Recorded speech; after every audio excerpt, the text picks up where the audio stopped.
ओम नमो नारायण। प्रिय श्रोताओं, माघ का महीना दान्य पुण्य भक्ति भजन के लिए बहुत पुण्य महीना है। जिस मास में गंगा स्नान, हरि नाम और कथा श्रवण जीवन के संस्कारों को शुद्ध कर देता है। आज हम सब सुनते हैं माघ मास के 14वें अध्याय का दिव्य पाठ, जिसमें धर्म, भक्ति और वैराग्य का ऐसा संदेश है जो हृदय को स्पर्श करता है और जिससे आत्मा जागृत होती है। शास्त्र में कहा गया है, माघ में सुनी गई एक कथा हजारों यज्ञों के समान फल प्रदान करती है। आइए इस पाठ को केवल सुनिए ही नहीं, हृदय में उतारिए और अंत तक श्रद्धा के साथ श्रवण कीजिए। भगवान श्री हरि का स्मरण करते हुए हम सब कथा आरंभ करते हैं। माघ मास की कथा सुनने से पहले हम सब माघ मास में रोज सुबह कही जाने वाली कहानी सुनते हैं। एक ब्राह्मण ब्राह्मणी थे। 7 कोस गंगा जमुना नहाने जाया करते थे। ब्राह्मणी बहुत थक जाती थी। एक दिन बोली, कोई बेटा होता तो बहू आ जाती, घर में खाना बना हुआ मिलता, कपड़े धुले मिलते। ब्राह्मण बोला, तूने तो बड़ी बात कही, ला मैं तेरे लिए बहू ला देता हूँ। एक पोटली आटा बांध दे, उसमें थोड़ी सी मोहर अशरफी डाल दे। उसने पोटली बांध दी। ब्राह्मण लेकर चल दिया। कुछ दूर पर जमुना जी के किनारे लड़कियां अपने अपने मिट्टी के घर बनाकर खेल रही थीं। उसमें से एक बोली, मैं तो अपना घर नहीं बिगाड़ती, मुझे तो रहने के लिए चाहिए। ब्राह्मण को वही लड़की मन भा गई। वह अपने मन में सोचने लगा कि यही एक समझदार सी लड़की है। वह उसके पीछे पीछे हो लिया। जब वह घर पहुंची तो बोला, बेटी मैं भूखा हूँ, अपनी माँ से पूछ ले, मेरे लिए 4 रोटी बना देगी क्या? माघ का महीना है, मैं किसी के घर की रोटी नहीं खाता, मेरे पास यह आटा है, अपनी माँ को दे दे और अपनी माँ से कह देना कि आटा छान लेगी। अच्छी बात बाबा, कहकर उसने अपनी माँ से कहा, माँ बाहर बाबा बैठा है, उसकी रोटी बना दो और आटा छान लेना। उसने आटा छान लिया। उसमें मोहर अशरफी निकली। वह बोली, जिसके आटे में इतनी मोहर अशरफी है उसके घर में ना जाने कितनी होगी। जब बाबा रोटी खाने बैठा तो उसकी माँ बोली, बाबा तुम लड़के की सगाई करने जा रहे हो? बाबा कहने लगा कि मेरा लड़का तो काशी जी पढ़ने गया हुआ है, यदि तुम कहो तो खांड के कटोरे से तुम्हारी लड़की को ब्याह करके ले जाऊं।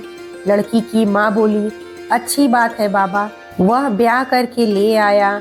आकर बोला, रामू की माँ किवाड़ खोल, खोल कर देख, मैं तेरे लिए बहू लाया हूँ। बुढ़िया बोली, दुनिया तो बोली मारे थी, तू भी बोली मार दे। हमारे तो 7 जन्म में भी बेटा नहीं है, तो बहू कहाँ से आएगी? ना तू किवाड़ खोल। ब्राह्मण ने कहा। उसने किवाड़ खोला। देखा तो सामने बहू खड़ी थी। सास आदर सत्कार के साथ बहू को अंदर ले आई। जब बूढ़े बुढ़िया नहाने जाते तो बहू सारा काम करती, खाना बनाती और कपड़े धोती, रात को उनके पांव दबाती। इस तरह से बहुत समय निकल गया। सास बोली, बहू चूल्हे की आंच ना बुझने देना, मटके का पानी ना खत्म होने देना। एक दिन चूल्हे की आग बुझ गई। भागी भागी बहू पड़ोसन में गई। बोली, पड़ोसन मुझे थोड़ी सी आंच दे दे, मेरे चूल्हे की आग बुझ गई है, मेरे सास ससुर आते ही होंगे, सुबह 4 बजे के गंगा जमुना नहाने गए हुए हैं। पड़ोसन ने कहा, तू तो बावली है, तुझे तो ये यूं ही उठाकर ले आए हैं, उनके 7 जन्म में भी कोई बेटा नहीं है।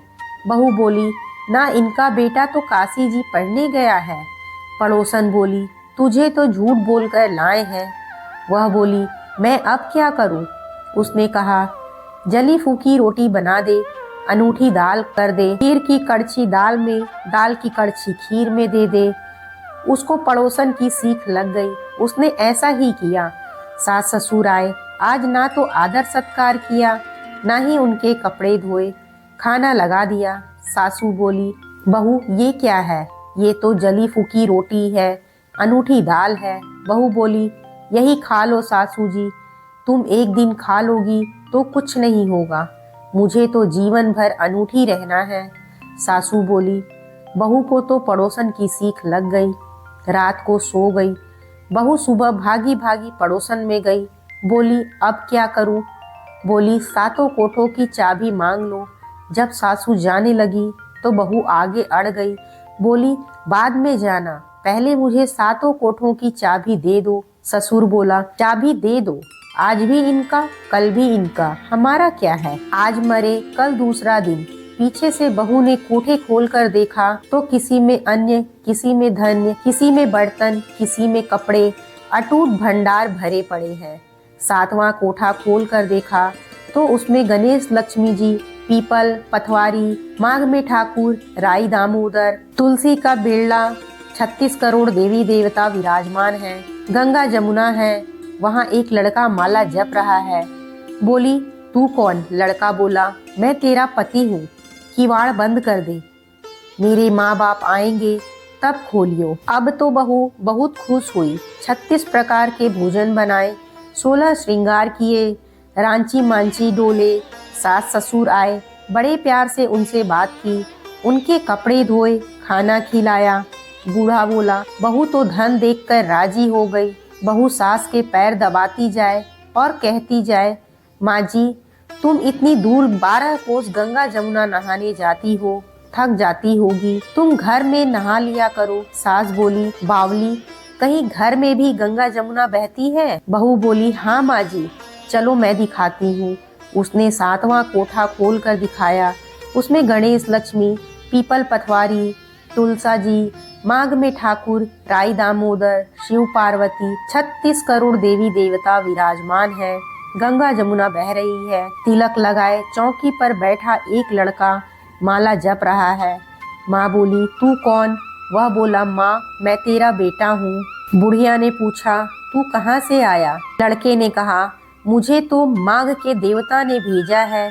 माँ बोली, बेटा, ये दुनिया क्या जानेगी, क्या जानेगा मेरा घर का धनी, क्या जानेगी देवरानी जेठानी, क्या जानेंगे अड़ोसन पड़ोसन कि तू मेरा बेटा है। उसने पंडित से पूछा। वह बोला, बहू बेटा खड़े हो इस पार, बुढ़िया खड़ी हो उस पार, चाम की अंगिया पहने हो, छाती में से दूध की धार निकले, बेटे की दाढ़ी मूछ भीगे, पवन पानी से गठजोड़ा बंधे, तो जब जाने यह बुढ़िया का बेटा है। उसने ऐसा ही किया। चाम की अंगिया फट गई, छाती में से दूध की धार निकलने लगी, बेटे की दाढ़ी मूछ भीग गई, पवन पानी से बहू बेटे का जोड़ा बंध गया। ब्राह्मण बहुत खुश हुए। ये माघ के ठाकुर राई दामोदर कृष्ण भगवान ने जैसे बहू बेटा को दिया वैसे सबको देना, कहते सुनते सारे परिवार को देना। अब हम सब माघ मास के 14वें अध्याय का पाठ सुनेंगे। कार्तवीर जी बोले कि हे विप्रश्रेष्ठ, किस प्रकार एक वैश्य माघ स्नान के पुण्य से पापों से मुक्त होकर दूसरे के साथ स्वर्ग को गया, सो मुझसे कहिए। तब दत्तात्रेय जी कहने लगे कि जल स्वभाव से ही उज्ज्वल, निर्मल, शुद्ध, मलनाशक और पापों को धोने वाला है। जल सब प्राणियों का पोषण करने वाला है, ऐसा वेदों में कहा गया है। मकर के सूर्य माघ मास में गौ के पैर डूबने योग्य जल से भी स्नान करने से मनुष्य स्वर्ग को प्राप्त होते हैं। यदि सारा मास स्नान करने से आसक्त हो तो 3 दिन ही स्नान करने से पापों का नाश होता है। जो व्यक्ति थोड़े ही दान करे वह भी धनी और दीर्घायु होता है। 5 दिन स्नान करने से चंद्रमा के सदृश्य शोभायमान होता है। इसलिए अपना शुभ चाहने वालों को माघ से बाहर स्नान करना चाहिए। अब मैं माघ स्नान करने वालों के नियम कहता हूँ। अधिक भोजन का उपयोग नहीं करना चाहिए, भूमि पर सोना चाहिए, भगवान की त्रिकाल पूजा करनी चाहिए, ईंधन, वस्त्र, कंबल, जूता, कुमकुम, घृत, तेल, कपास, रुई, वस्त्र तथा अन्य का दान करना चाहिए। दूसरे की अग्नि न तपे, ब्राह्मणों को भोजन कराए और उनको दक्षिणा दे तथा एकादशी के नियम से माघ स्नान का उद्यापन करे। भगवान से प्रार्थना करें कि हे देव, इस स्नान का मुझे यथोक्त फल दीजिए। मौन रहकर मंत्र का उच्चारण करें, फिर भगवान का स्मरण करें। जो मनुष्य श्री गंगा जी में माघ में स्नान करते हैं वे 4000 युग तक स्वर्ग में नहीं गिरते। जो कोई माघ मास में गंगा और यमुना का स्नान करता है वह प्रतिदिन 1000 कपिला गौ के दान का फल पाता है। और इसी प्रकार माघ मास के 14वें अध्याय का पाठ पूर्ण हुआ। अब हम सुनेंगे लप्सी तपसी की कहानी। एक लप्सी था, एक तपसी था। तपसी तो भगवान की तपस्या करता और लप्सी 1.25 सेर की लप्सी बनाकर उसका भोग लगाकर जिम लेता। एक दिन दोनों लड़ने लगे। लप्सी बोला मैं बड़ा हूँ, तपसी बोला मैं बड़ा हूँ।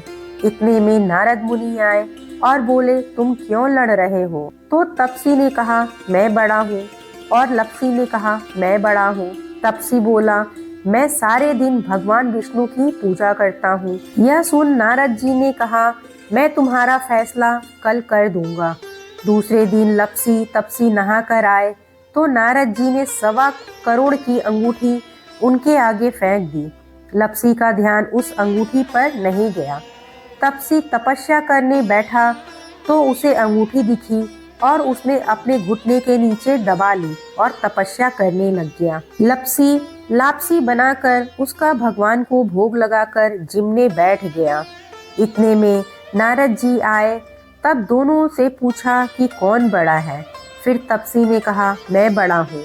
नारद जी बोले तेरा घुटना उठा तो उसके नीचे 1.25 करोड़ की अंगूठी निकली। तब नारद जी बोले कि ये अंगूठी तूने चुराई है, तुझे तेरी तपस्या का फल नहीं मिलेगा। तब तपसी बोला नारद मुनि मेरी तपस्या का दोष कैसे दूर होगा?